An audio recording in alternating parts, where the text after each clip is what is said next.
بسم اللہ الرحمن الرحیم۔ ڈیئر اسٹوڈنٹس، السلام علیکم۔ ہماری اردو کی کلاس میں آپ کو خوش آمدید کہتے ہیں۔ آج ہم پڑھیں گے اردو کا گلدستہ تیسرا ایڈیشن گل لالہ 5ویں جماعت کے لیے۔ بچوں اپنی کتاب کھول لیجئے صفحہ نمبر 19 پر۔ آج ہم پڑھیں گے قصہ حضرت یونس علیہ السلام۔ حضرت یونس علیہ السلام کا قصہ اسٹارٹ کرنے سے پہلے، سبق شروع کرنے سے پہلے میں آپ کو کچھ تھوڑا سا تعارف جو ہے حضرت یونس علیہ السلام کا بتا دیتی ہوں۔ حضرت یونس علیہ السلام جو ہیں ان کے والد کا نام مطاع تھا اور آپ حضرت ابراہیم علیہ السلام کی نسل سے تھے۔ آپ کو قرآن پاک میں ذُو-النُّون بھی کہا گیا ہے۔ ذُو-النُّون یعنی کہ مچھلی والے، اور صاحب الحوت بھی کہا گیا ہے، حوت بھی مچھلی کو کہتے ہیں۔ تو آپ جو ہے عراق کے شمال میں دریائے دجلہ کے کنارے ایک بستی ہے نینوا، وہاں پر پیدا ہوئے، اور وہاں پہ کچھ بت تھے اس بستی کے اندر جو کہ اوندے پڑے ہوئے تھے، اور اللہ تعالیٰ نے آپ کو نبی بنا کر اس بستی میں بھیجا تاکہ آپ لوگوں کو اللہ تعالیٰ کے دین کی تبلیغ کر سکیں، اللہ تعالیٰ کی دین کی طرف بلا سکیں۔ آپ نے بستی والوں کو اللہ تعالیٰ کے دین کی تبلیغ کی، مگر جب انہوں نے آپ کی بات نہیں مانی تو آپ کو اللہ تعالیٰ کی طرف سے ایک عذاب کی پیشن گوئی کی گئی، یعنی کہ عذاب آنے سے پہلے بتا دیا گیا کہ آپ کی بستی پر عذاب آنے والا ہے۔ تو آپ نے اپنے بستی والوں کو اس عذاب کی خبر دی اور بستی چھوڑ کر چلے گئے۔ تو اللہ تعالیٰ نے آپ کو بستی چھوڑنے کا حکم نہیں دیا تھا، یہاں پہ آپ غصے میں بستی چھوڑ کر چلے گئے، جس کی آپ کو اللہ تعالیٰ نے اجازت نہیں دی تھی۔ اب آگے کا جو قصہ ہے وہ ہم انشاءاللہ اس لیسن میں پڑھیں گے۔ شروع کرتے ہیں قصہ حضرت یونس علیہ السلام۔ دریائے فرات کے کنارے ایک بستی آباد تھی جس کا نام نینوا تھا۔ اللہ تعالیٰ نے بستی کے لوگوں تک اپنا پیغام پہنچانے کے لیے ایک نبی بھیجا جن کا نام یونس علیہ السلام تھا۔ اللہ کے نبی بہت عرصے تک تبلیغ کرتے رہے اور اللہ کے احکام لوگوں کو پہنچاتے رہے، لیکن آپ علیہ السلام کی باتیں ماننا تو دور کی بات تھی، لوگ الٹا ان کا مذاق اڑاتے تھے۔ اس سے حضرت یونس علیہ السلام اس قدر پریشان ہوئے کہ بستی چھوڑ کر دریا کے کنارے چلے گئے۔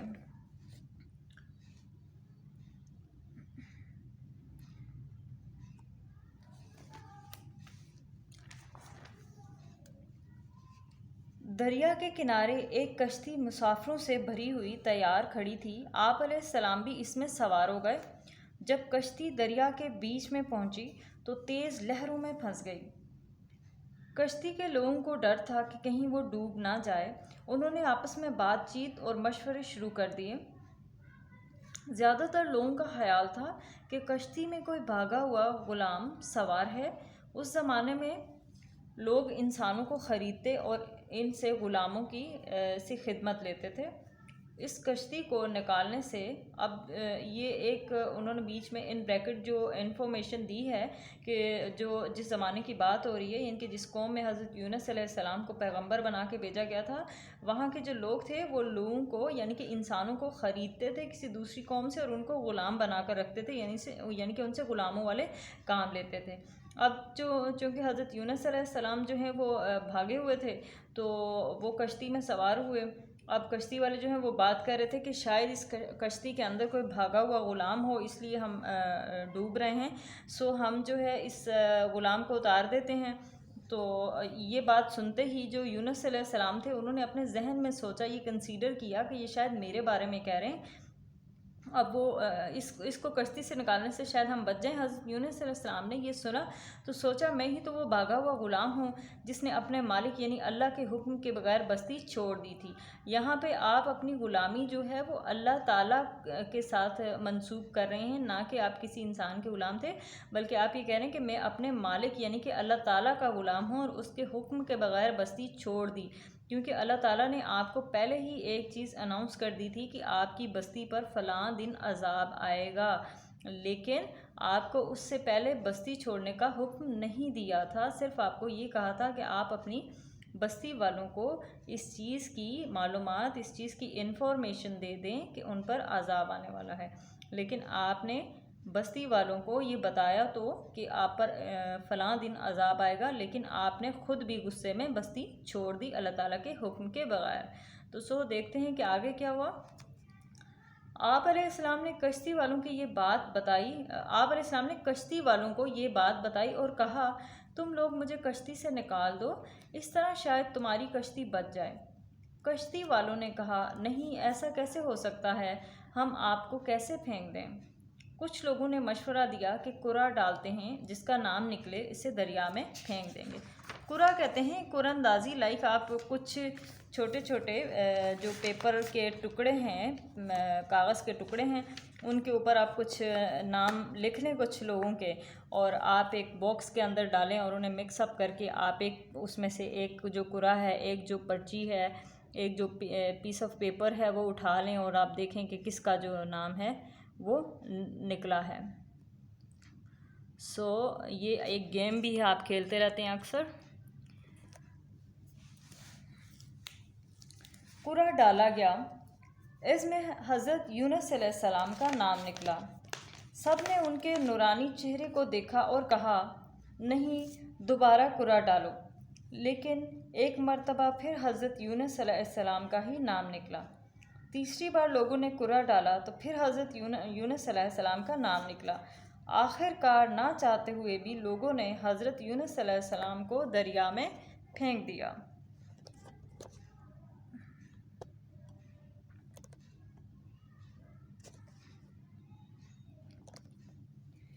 جیسے ہی آپ علیہ السلام پانی میں گرے، ایک بہت بڑی مچھلی نے انہیں نگل لیا۔ حضرت یونس علیہ السلام نے محسوس کیا کہ وہ مچھلی کے پیٹ میں ہیں اور زندہ ہیں۔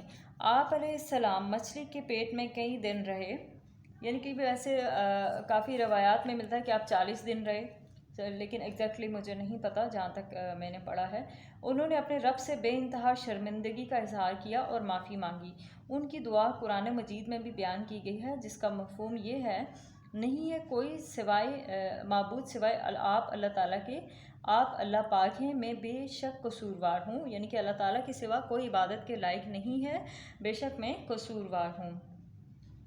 اللہ تعالیٰ نے حضرت یونس علیہ السلام کو معاف فرماتے ہوئے ارشاد فرمایا پھر سن لی ہم نے اس یونس علیہ السلام کی فریاد اور گھٹن سے نجات دی۔ قرآن میں ایک اور جگہ پہ بھی ملتا ہے کہ مچھلی والے کا قصہ یاد کرو، اسے لگا تھا کہ ہم اسے پکڑ نہیں پائیں گے۔ اللہ کے حکم سے مچھلی نے حضرت یونس علیہ السلام کو کنارے پر اگل دیا، یعنی کہ دریا کے کنارے پہ اگل دیا، تھوک دیا، پھینک دیا۔ مچھلی کے پیٹ میں کئی دن تک رہنے کی وجہ سے آپ علیہ السلام بہت کمزور ہو گئے تھے۔ اللہ کے حکم سے جہاں مچھلی نے انہیں اگلا تھا وہیں ایک بیل اگ آئی، جس کا پھل کھا کر آپ علیہ السلام کچھ ہی دنوں میں تندرست ہو گئے، یعنی کہ صحت یاب ہو گئے۔ ادھر بستی کے لوگ حضرت یونس علیہ السلام کے ناراض ہو کر چلے جانے سے بہت شرمندہ تھے۔ اب وہ محسوس کر رہے تھے کہ حضرت یونس علیہ السلام ہماری ہی بھلائی کے لیے سمجھا رہے تھے، اور اس بات سے بھی ڈر رہے تھے کہ ایسا نہ ہو کہ اللہ کا عذاب ہمیں گھیر لے۔ اپنے سے پچھلی قوموں پر نازل ہونے والے عذاب کے بارے میں وہ اپنے بزرگوں سے سن بھی چکے تھے۔ وہ قومیں جنہوں نے اللہ کے حکم کو نہ مانا اور اپنی مرضی کرتی رہیں، ان پر اللہ کا عذاب نازل ہوا۔ آپ بھی جب قرآن پاک کو پڑھیں گے تو آپ کو کچھ ایسی قوموں کا ذکر ملے گا جیسے قوم سمود، عاد، لوط، قوم نوح، جو ہیں ان پر عذاب آئے اللہ تعالیٰ کے مختلف طرح کے۔ کسی پر بارش کا عذاب آیا، ایک قوم پہ بارش کا عذاب آیا تھا جس پہ پتھروں کی بارش ہوئی تھی، اور ہر پتھر کے اوپر اس شخص کا نام لکھا ہوتا تھا جس کو وہ پتھر آ کے لگتا تھا بارش کی صورت میں، اور وہ ہلاک ہو جاتا تھا۔ اس طرح ایک قوم کے اوپر آندھی کا عذاب آیا تھا، یعنی کہ رات کو سارے گھر ٹھیک تھے، بالکل بستی آباد تھی، اور صبح کے وقت وہاں پہ کچھ نہیں تھا، صرف چٹیل میدان تھا۔ یعنی کہ اس طرح کی آندھی اور طوفان آیا تھا کہ راتوں رات ساری قوم جو ہے وہ غائب ہو گئی تھی، بالکل میدان کی شکل میں تبدیل ہو گئی تھی۔ اسی طرح حضرت نوح علیہ السلام کی جو قوم تھی ان پر بارش سیلاب جو ہے اس کا عذاب آیا تھا۔ جب حضرت نوح علیہ السلام خشکی پر کشتی بنا رہے تھے تو ان کی جو قوم کے لوگ تھے وہ ان پہ ہنس رہے تھے کہ یہ خشکی کے اوپر کشتی چلائے گا، کشتی بنا رہا ہے۔ جب عذاب آیا تھا تو ان کا اپنا بیٹا کنعان جو جودی پہاڑ پر چڑھ گیا تھا، اس نے کہا تھا کہ بہت اونچا پہاڑ ہے، میں اس پہ پناہ لے لوں گا، لیکن وہ بھی اس سیلاب میں تباہ ہو گیا تھا۔ تو یہ ایک ایڈیشنل انفارمیشن تھی جو میں آپ کو دے رہی تھی۔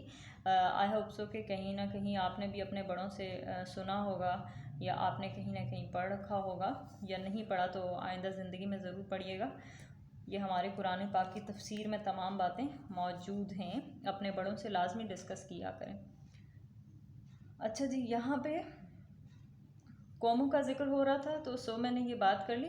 ان لوگوں نے حضرت یونس علیہ السلام کو ڈھونڈنا شروع کر دیا، یعنی کہ پیچھے قوم کے لوگ بھی جو تھے وہ بھی پریشان ہو گئے اور آپ کو تلاش کرنے لگ گئے۔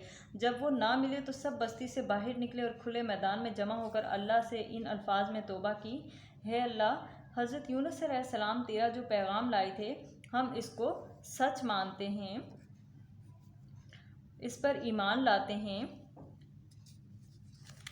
اصل میں آپ اللہ ہی عبادت کے لائق ہیں۔ اللہ نے سچے دل سے کی جانے والی ان کی دعا، ان کی توبہ قبول فرمائی اور وہ سزا سے بچ گئے۔ ادھر حضرت یونس علیہ السلام کو اللہ نے حکم دیا کہ دوبارہ بستی میں چلے جائیں۔ حضرت یونس علیہ السلام نے حکم کی تعمیل کی۔ آپ علیہ السلام کو دیکھ کر بستی کے تمام لوگ بہت خوش ہوئے اور آپ علیہ السلام کی بتائی ہوئی باتوں پر عمل شروع کر دیا۔ اچھا جی، ایک نیچے جو ہے ایک اور ایڈیشنل انفارمیشن آپ کو دی گئی ہے۔ آئی ہوپ سو کہ آپ کو یہ پتہ ہوگی۔ اللہ تعالیٰ نے دنیا میں 1,24,000 پیغمبر بھیجے جنہیں نبی بھی کہا جاتا ہے۔ کچھ انبیاء کو صحیفے اور کچھ کو آسمانی کتابیں دی گئیں۔ جن نبیوں کو کتابیں دی گئیں وہ رسول کہلاتے ہیں، اور جن کو صحیفے دیے گئے ان کو نبی کہتے ہیں۔ توریت، زبور، انجیل اور قرآن پاک اللہ تعالیٰ کی نازل کردہ 4 آسمانی کتابیں ہیں جن کے بارے میں آپ پہلے بھی پڑھ چکے ہیں۔ بچوں، آج کا لیسن یہاں پہ ختم ہوا۔ آپ نے اب تک کے تمام جو آپ کے اسباق ہو چکے ہیں ان کے ایکسرسائز بک میں آپ کا جو ایکسرسائز پیج ہے اس کے اوپر جو الفاظ معنی ہیں وہ یاد کرنے ہیں۔ معروضی سوالات بھی آپ نے خود سے فل کر کے ان کو یاد کرنا ہے۔ آج کے لیے اتنا ہی۔ اپنا بہت سا خیال رکھیے گا۔ اللہ حافظ۔